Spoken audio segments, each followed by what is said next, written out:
میں نے کپڑے پہنی اور میں باہر آیا۔ جب میں باہر آیا میں نے دیکھا میری مدر بہت ڈری ہوئی تھی اور ان کا چہرہ سفید پڑ گیا تھا۔ میں نے اپنے فادر کی طرف دیکھا، وہ بہت پین کی وجہ سے چلا رہے تھے۔ I could hear my father cry out as I lighted the lantern and put on my coat. It was 1 o'clock in the morning and the wind was cold as I carefully made my way through mud and ran to the barn. The thought of the long, dark miles to town made my hands shake, but as the son of the soldier, I could not fail in my duty. پھر میں نے اپنی لالٹین اٹھائی اور اپنا کوٹ پہنا اور میں جانے کے لیے تیار ہونے لگا کیونکہ مجھے ڈاکٹر کو لینے جانا تھا جو بہت میل دور رہتے تھے۔ اس ٹائم صبح کا 1 بج رہا تھا اور بارش، اندھیرا، مڈ مٹی، ان سب کو پار کرنے میں مجھے کہاں جانا تھا؟ مجھے ڈاکٹر لینے جانا تھا۔ یہ سب سوچ کر مجھے اتنی بارش میں، اتنی مڈ میں جانا تھا، میرے ہاتھ کانپ رہے تھے کہ میں یہ کیسے کر دوں گا۔ لیکن میں نے یہ سوچا کہ میں ایک سولجر کا بیٹا ہوں، میری یہ ڈیوٹی ہے، مجھے یہ کرنا ہے۔ میں کھیت کھلیانوں سے نکل جانا تھا، مجھے جانا ہے۔ Making my way past the older, stronger horses, I hung up the lantern and saddled Kitty, a young Mary, always ready for action, always dependable. Kit and I flew off with a rush that scattered mud throughout the yard. It was very dark, but I trusted the sharp senses of the horses to find the road.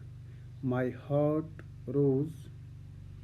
I was a soldier riding through the night to save a city, a messenger on whose courage thousands of lives depended. میں اس چیز کے لیے تیار ہونا شروع ہو گیا۔ میں اپنی مائر کے پاس گیا۔ مائر گھوڑے کو بولتے ہیں، جس کا نام کٹی تھا۔ اس نے اس کا نام کٹی رکھا تھا۔ میں نے اپنی مائر کو تیار کیا اور اس پر کاٹھی ڈالی اور اس کو بولا ہمیں لمبے سفر پر جانا ہے، آج ہمیں کسی کی زندگی بچانی ہے۔ میں اپنی مائر پر چڑھا، میں نے اپنی لالٹین اٹھائی اور ہم دونوں اپنے سفر کے لیے نکل پڑے۔ مجھے اپنی مائر پر وشواس تھا کہ اتنا اندھیرا تھا، راستہ نہیں دکھا رہا تھا، میں صرف اسی پر وشواس تھا کہ وہ مجھے صحیح راستے پر لے کے جائے گی۔ اس سے مجھ پر وشواس تھا، مجھے اس پر وشواس تھا اور اسی وشواس کے ساتھ ہم رات کو اس سفر کے لیے نکل پڑے۔ پیارے بچوں، آج ہم یہاں تک ہی پڑھائیں گے، انشاءاللہ کل سے اس سے آگے پڑھیں گے۔